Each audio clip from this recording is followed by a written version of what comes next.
Hi everyone, I'm Mr. H, and that's going to sound weird to the people that I work with, but this video is going out to quite a few people who are new to forest school for their practice site checks. This is just a quick one, how to do a site check on this beautiful woodland where I work behind me. So we'll have a look and we'll do a basic check. So this is a check without tools, without fire, so anyone level 2 or less can complete one of these site checks absolutely fine, and then use a woodland safely.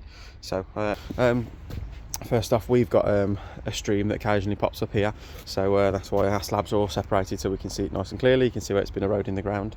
So first thing I'm looking for, because it's where I'm walking, is paths. Are they clear? How slippy are they? Are there any things that could cause a problem? So this slab has come down, not ideal at the bottom of the stairs. Obviously going to move it and get rid of this little bit of pipe, and then our paths all change.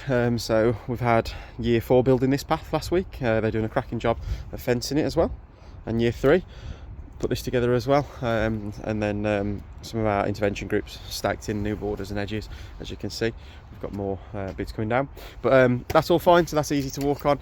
So I'm just having a quick look around, checking for debris, anything like that, and then straight to the trees pretty much. I want to go into the trees before I go underneath them ideally. So we've got some nice ash trees here. These have unfortunately got dieback, so what I'm looking for is any snapped bits in the crown. That's my biggest sign here. So the top third of the tree, have I got lots of snapped portions? Have I got portions that are dying? Now, to look for a dying branch is really awkward at this time of year. So all the branches should have their buds set for next year. With the ash, there'll probably be these brownie buds at the end, which I can see lots of buds on the end. You can just about make them out. Okay, I can see there's a couple of branches up there that don't have any at all. That tell me that's dead. But if they're less than a couple of inches thick, they're no problem. It's just natural dead wood that's good for the tree. So we're not worried about those kind of branches. We're looking for bigger things. Eventually the dieback will kill the top portion of this tree, and the crown death will mean it needs to be cut back to try and save it, or it needs to go. But they're okay for now. We've got a big sycamore here. Again, we've got a few bits that we're looking at. Green buds on sycamores generally. I know that really doesn't matter for a site check, you're just looking for buds with the winter months. So got a lot of buds. There's a bit of dead wood up there, nothing substantial, so we're all good. So if we move on to a problem tree. So this is see another one here. We'll just check the path, check all these slabs are in as I go up. Yep, we're all fine. So this is what we'd expect to be a regular problem tree. As you can see, this lime tree is reacting massively to squirrel damage, and that's the biggest problem in our woods. You can start to see the stripped branches, and there are some bigger ones up there. So because this isn't our tree, ooh, buzzer just landed next to that crow, just in that tree up there. Because this isn't our tree, that gives me loads of issues for cutting it back. It is due. Look, there's another dead one just up there. What we're looking for is it's lost all its branches up the side. It's got cracks in it. You can see any kind of fungal growth on it, those kind of things. That's not what we want to see in the tree. And there's a couple of what we call hangers, which are branches that have collapsed and dropped. So this is in our tree, so it's a whole heap of issues in itself. So instead of cutting it back, what we've done is fenced it off. This fence is just over a year old now. Last year's year 2 and last year's year 3, so what would now be 3 and 4. Did a really good job of fencing this and planting new saplings up to make a natural growth. So that area we're not going to use. Again, I'm checking all the paths. Is the water flowing freely down these leats? Is anything in the way? Stuff like this, we're just going to move on our way. That's self-explanatory, isn't it? Kids have been building a lot. Right. Where the ground level changes, this is our problem with slips and falls. So areas like this where I can still see there's a bit of a sparkle with running water, we're going to have to cordon this off today because of the angle at it. Easy to go over on your ankle. The bridges, doesn't matter if they're wet because they're wired, so we're all good. And then structures, a structure check just literally involves pushing it, seeing how much give. We don't want any more than really 5% movement in these, because none of these are permanent structures. They can have 5, 10 max. Might need to brush that because that obviously can get a bit slippy, but there's no movement whatsoever in there. That's solid. And then I'll carry on checking down the path. Again, I'm checking the tree canopy, I'm checking the surrounding trees. Have we got any crown death? Is anything coming down? And that's basically what we need to do the entire way down this path and the entire way down the other path. We're checking all the trees really thoroughly because they're our biggest problems. So wind today, we've got no wind this morning whatsoever, which is great. little hanger there. Those kind of things are no issue, are they? If that comes down, it's not going to do anything at all. So we've got no wind today, but it's due to pick up later to 30 miles an hour, which becomes a problem zone. Anything over 25, really, you'll start to see smaller bits coming off. We're still open in 25 miles an hour. When it gets to 35, that's a hard no, definitely closed. I mean, we debate it because of the age of the old trees and the damage that the squirrels have done. We debate it in 30 plus, but try to stretch out as much as we can, because obviously cancellation of a session is the worst option.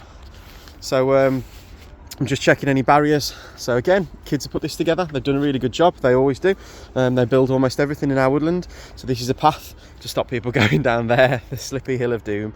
So they've just dead hedged the bottom and then tied up some branches to the top. And to be honest, I'm not really going to do anything at all with this, because they've done a really good job. It's stable. It's going to be closed for a few years until the hill can grow back. It's starting to get a bit slippy here.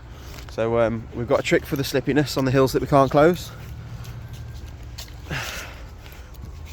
We've got a regular supply of sawdust, and that just lives on the top track. Look how beautiful it is with the sun coming through. It's great.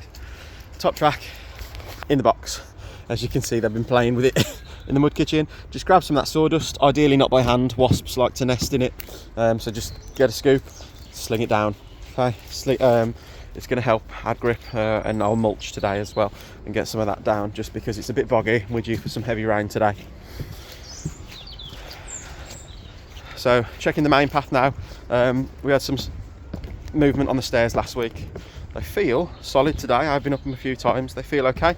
Yep. And then they just need a sweep off just to keep it clear. The kids are running about. Look at that fence. I think they've done a great job. Made some openings to the kitchen, which is looking rather filthy. A tool out there because I was working there earlier. Don't worry, we haven't left that out. And then again, structures, no movement really whatsoever in that roof. We're all good. Right, eye level branches. Lots of people debate this one, but we prune back eye level branches until they get to a certain point. But all this path we are actually letting grow in a bit more to kind of make this twist when it comes through in spring. Steps, I've checked these steps today. I'm going again. Have they got any movement, any cracks? Do they flex under the pressure of my foot? I'm probably the heaviest person to use this wood, so we're all good. Here's a structure I checked earlier. The kids have clearly been adding to it.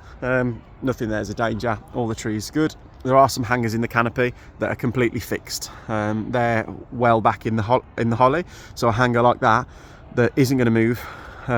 Hasn't moved in the whole time I've been here, and isn't under any traffic area, so you can't actually get into that holly thicket behind. That's no problem at all. And also they're small hangers. Here we go, bit of younger years fence building. You can see the difference. They've still done a nice good job. It's sturdy, it's not going anywhere. So just checking these steps and the compost heap. So and again, structure check. Got a bit of movement in the roof here, but that's because the way the roof is built. There's no that's not coming down at all. There's no worry there. We might take this off. As you can see, somebody's decided to start stripping the roof, so we might take this extra piece off because there's a ladder there they can climb out. The reason I'm checking the compost heap is because it's actually holding the ground back. We've got a big problem with slips on the hill, and I mean the actual hill. So these steps that year one built, both year one classes did a great job building these. Really solid, nice and sturdy, quite firm.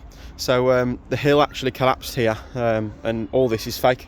The roots woven back into it, and big beams supporting it underneath. You can see some of the logs sticking out that were actually stood on. So I check this quite thoroughly twice a day, and it's never moved. It's fine. So again, I'm checking the steps as I go up, checking is it too slippy, and then I've already been up and checked in the back canopy here. They've just been building a den. There's nothing there. It's not too slippy actually either, because it drains off quite well up there. So on the structure, giving it a check, nothing, no movement there. And then the fence, I like to check fences on the way down because I can see it better. It's rock hard, good as the day they built it, which is great. So I'm not going to be checking the net today because in one of these sessions we wouldn't be using the net because complex climbing, anything more than straight up, straight down in a tree. I would definitely say for level 3 upwards. So that's a basic sight check. Really focusing on the trees, check all of them. I've been round once already this morning, that's why we haven't done every single tree. But as you look around, it should only take 10 minutes, 15 minutes to go. Any dangerous levels of damage, so we're talking more than a couple of inches. If it's going to drop and hurt someone, if it lands, then it needs to go. So yeah, I hope that helps, and I hope more people get some use out of forest school.